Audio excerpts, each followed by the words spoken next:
হরে কৃষ্ণ। দামোদর মাস কার্তিক ব্রত আপনারা কবে থেকে শুরু করবেন? এর বিশেষ কি মাহাত্ম্য রয়েছে? এই দামোদর মাসের আমাদের কি কি করণীয়, কি কি আমাদের অকরণীয়, কি কি করা যাবে না, কি কি আপনি গ্রহণ করবেন, কোন কোন বস্তু আপনাদের অবশ্যই নিষেধ রয়েছে এবং কি কি আপনি গ্রহণ করতে পারবেন, হবিষণ্য এবং কঠিন ব্রত আপনি কিভাবে করবেন বা সার্বজনীনভাবে আপনি কিভাবে এটা পালন করতে পারেন এবং এই ব্রতের সংকল্প মন্ত্র, অর্ঘ্য প্রদান এবং প্রার্থনা মন্ত্র সহ সমস্ত বিষয় আমরা তুলে ধরার চেষ্টা করব। এই দামোদর মাস সাধারণত লক্ষ্মী পূর্ণিমা থেকে রাস পূর্ণিমা পর্যন্ত হয়ে থাকে। তো লক্ষ্মী পূর্ণিমা দিন শুরু হবে, রাস পূর্ণিমা সেটা সমাপ্ত হবে। এটি হচ্ছে 17 অক্টোবর থেকে 15 নভেম্বর পর্যন্ত এই দামোদর মাস। অনেকে পাশাঙ্কুশী একাদশী থেকে উত্থান একাদশী পর্যন্ত করে থাকেন। যারা একাদশী থেকে একাদশী করবেন তাহলে পাশাঙ্কুশী একাদশী শুরু করবেন, উত্থান একাদশী শেষ করবেন, আপনার লক্ষ্মী পূর্ণিমা শুরু করবেন এবং দামাস পূর্ণিমার দিন। তো আমরা এখন জানব এই ব্রতের অবশ্যই অনেক অনেক মাহাত্ম্য রয়েছে। আপনার এই কার্তিক মাসকে ধর্মমাস বলা হয়। আমরা বিবিধ বিষয় আমরা জানব। তো এই মাসের ব্রতের সংকল্প, আপনারা কোনো কিছু করার আগে অবশ্যই সংকল্প করবেন। তো ব্রতের সংকল্প করবেন, কার্তিকে অয়ম করিষ্যামি প্রাতঃস্নানম জনার্দন প্রীতার্থম তব দেবেশ দামোদর ময়া সহ। হে জনার্দন, হে দেবেশ, হে দামোদর, শ্রী রাধিকা সহ আপনার প্রীতির জন্য কার্তিকে আমি প্রাতঃ স্নান করব। হরিভক্তি বিলাসে সেখানে ষোড়শ বিলাসে 172 নম্বর শ্লোকে সেখানে তুলে ধরছেন। এবং এই ব্রতের আপনারা সংকল্প করার পর আপনারা প্রার্থনা করবেন।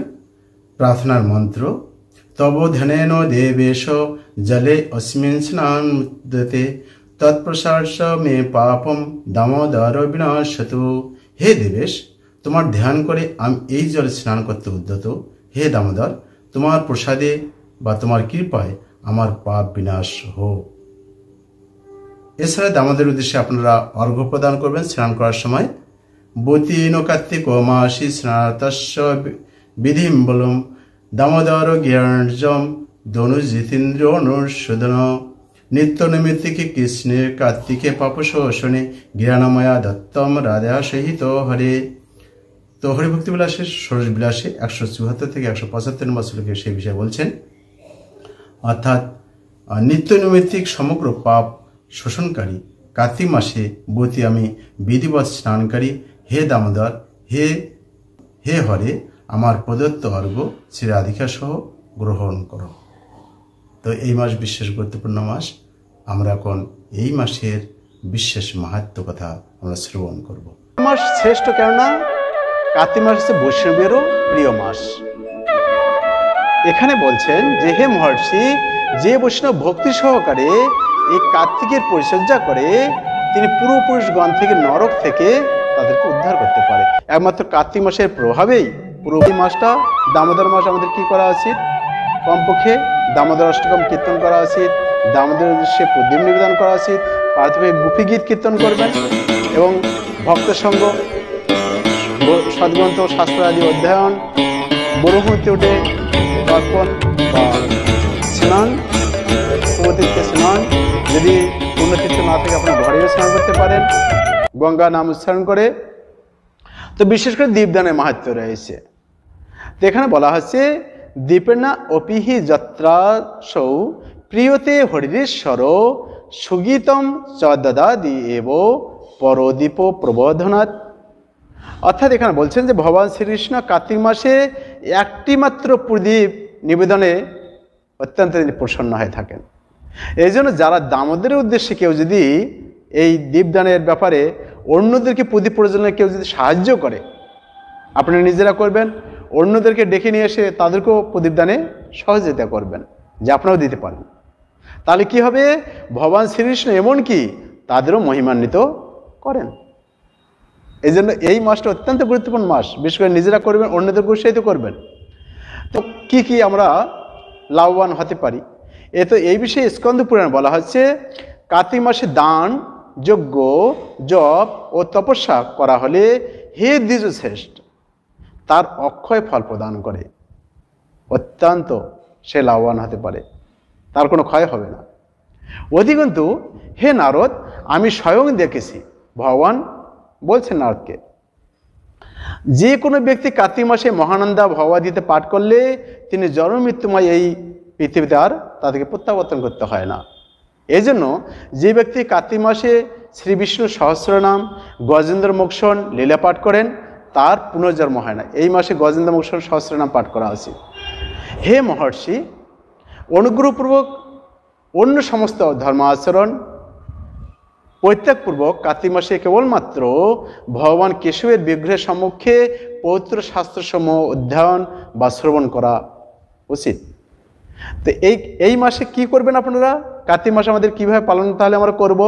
এখানে বর্ণনা আছে যে কার্তিক মাসে যদি সম্ভব হয় তাহলে ভূমিতে শয়ন, ব্রহ্মচর্য ব্রত অবলম্বন, পলাশপত্র যদি থাকে খুব ভালো, না হলে আপনারা এমনিতে প্লেটও পাবেন, অসুবিধা নেই।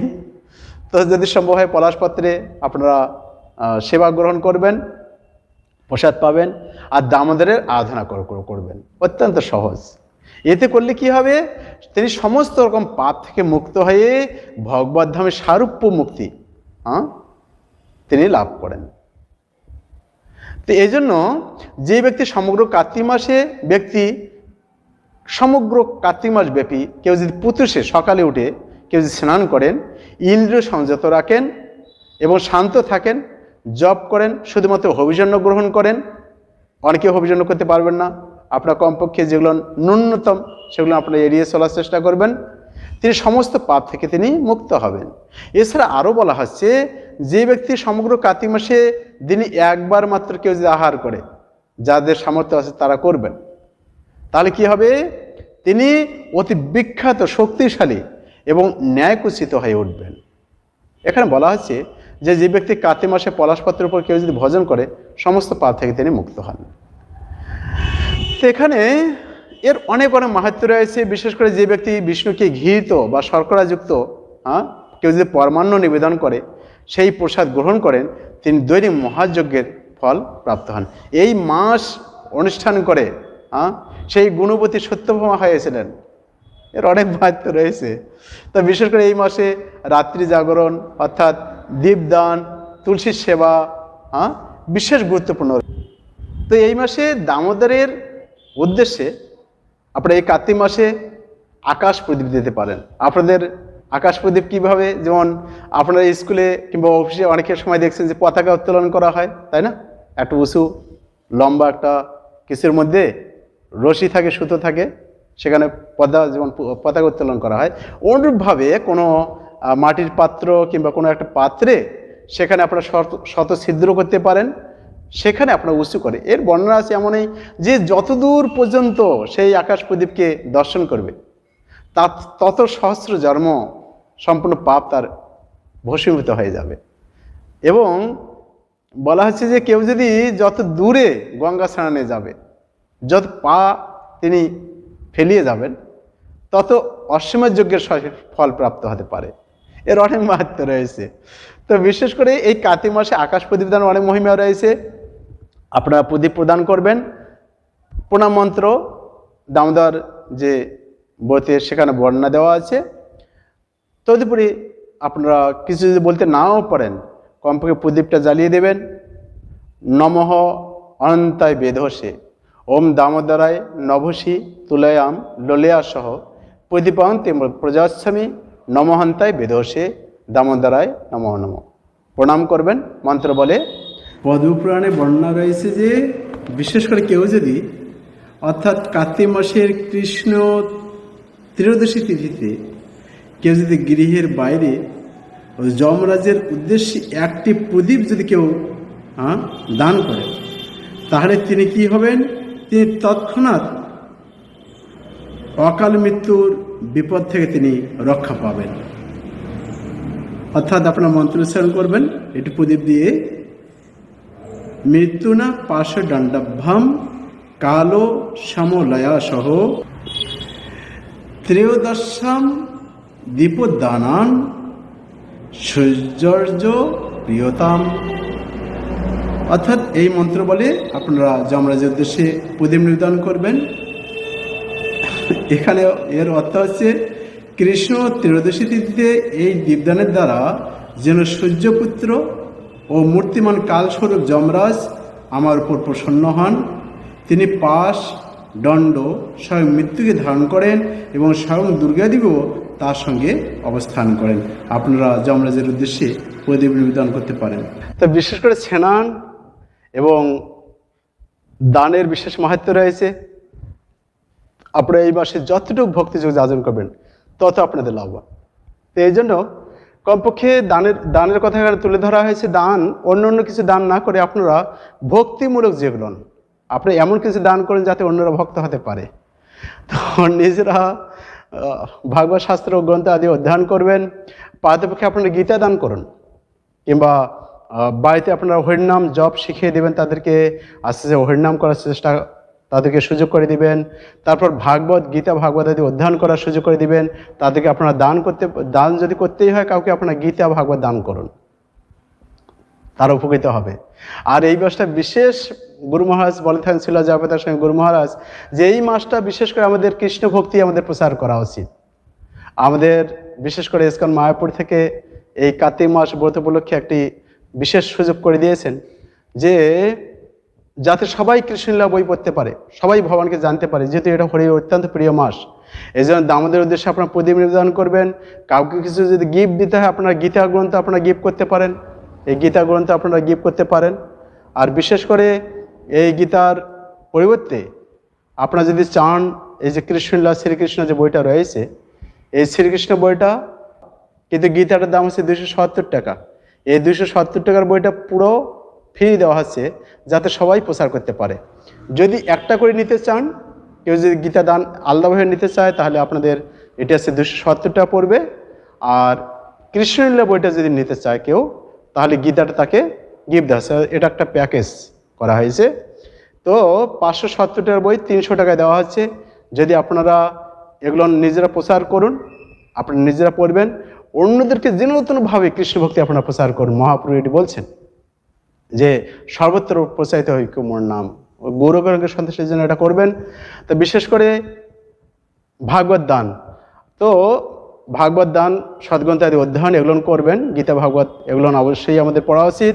এছাড়া বলা হচ্ছে যে মথুরায় কার্তিক ব্রত কেউ যদি পালন করে তাহলে তিনি কি কৃষ্ণ প্রেম লাভ করবেন। আর কেউ যদি এখানে বলছে হে মুনিগণ অন্যান্য তীর্থনগরী অনুরূপ ফল প্রদান করেন অন্যান্য তীর্থের, কিন্তু মথুরা মণ্ডলের কথা ভিন্ন, কারণ শ্রীকৃষ্ণ মথুরা মণ্ডলে দামোদর লীলা প্রকাশ করছিলেন। হরে কৃষ্ণ। তাহলে আমরা জানতে পারলাম যে কিভাবে এই মাস কত গুরুত্বপূর্ণ, এই মাসে কি কি আপনারা পালন করবেন, কিভাবে আপনারা সেটাকে আপনারা পালন করতে পারেন এবং কি কি আপনারা বিধিনিষেধ রয়েছে সমস্ত কিছু জানতে পারলাম। আপনারা নিজেরা করবেন, অন্যদেরকে উৎসাহিত করবেন।